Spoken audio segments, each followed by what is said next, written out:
Hi అండి, నమస్తే. Welcome back to Veni's kitchen.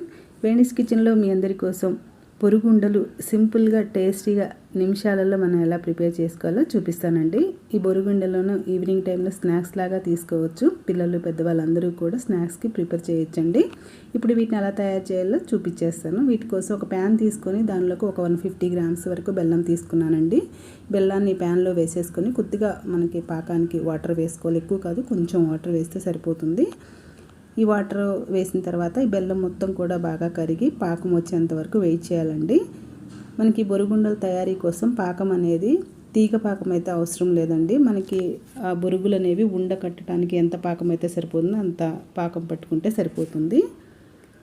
అంటే మనకి ఈ పాకం వచ్చిందని కొద్దిగా వాటర్ తీసుకొని ఆ వాటర్లో ఈ పాకంని వేసి చూస్తే తెలుస్తుందండి మనకి ఉండ కట్టేంత పాకం వచ్చిందా లేదా అని. మనకి ఆ బెల్లం అనేది దగ్గరగా అవుతూ ఉంటే, అంటే రౌండ్గా ఉండగా అవుతూ ఉంటే మనకి బొరుగులకి అంటే ఉండలు చేయడానికి పాకం రెడీ అయినట్టే. చూడండి, ఇలా సరిపోతుంది.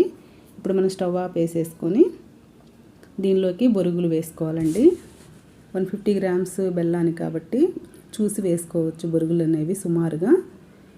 ఇలా వేసేసుకొని మొత్తం కూడా బాగా ఆ బెల్లం అంతా కూడా కలిసేలాగా, పాకానికంతా కూడా బొరుగులు కలిసేలా బాగా కలుపుకోవాలండి.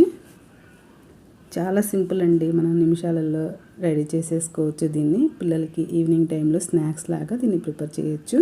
ఓకే అండి, ఇప్పుడు మనం ఒక గిన్నె తీసుకొని దానిలోకి కొద్దిగా ఆయిల్ మొత్తం కూడా స్ప్రెడ్ చేయాలండి. ఆయిల్ అలా స్ప్రెడ్ చేయటం వల్ల మనకి మొత్తం కూడా ఆ పాకం అంతా కూడా అంటుకోకుండా ఉంటుంది గిన్నెకి.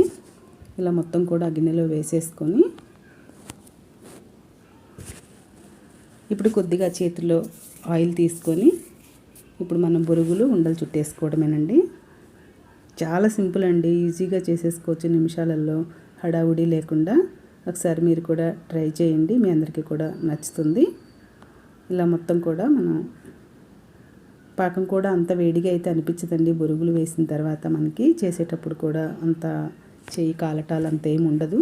జస్ట్ కొద్దిగా ఆయిల్ తీసుకొని ఇలా చేస్తూ ఉంటే ఈజీగా వచ్చేస్తాయి. గట్టిగా ఫ్రెష్ చేయండి, కొంచెం గట్టిగా ఫ్రెష్ చేస్తే ఉండ అనేది గట్టిగా అవుతుంది, రౌండ్గా వచ్చేస్తుంది. చూడండి, మొత్తం ఇలాగా బొరుగులన్నీ కూడా ఇలా ఉండలుగా చేసేసుకుంటే బొరుగుండలు రెడీ అయిపోయినట్టే. ఓకే అండి, ఈ రెసిపీ నచ్చితే లైక్ చేయండి, మీ ఫ్రెండ్స్కి షేర్ చేయండి. మరిన్ని రెసిపీస్ కోసం వేణీస్ కిచెన్ని సబ్స్క్రైబ్ చేయండి. Thank you.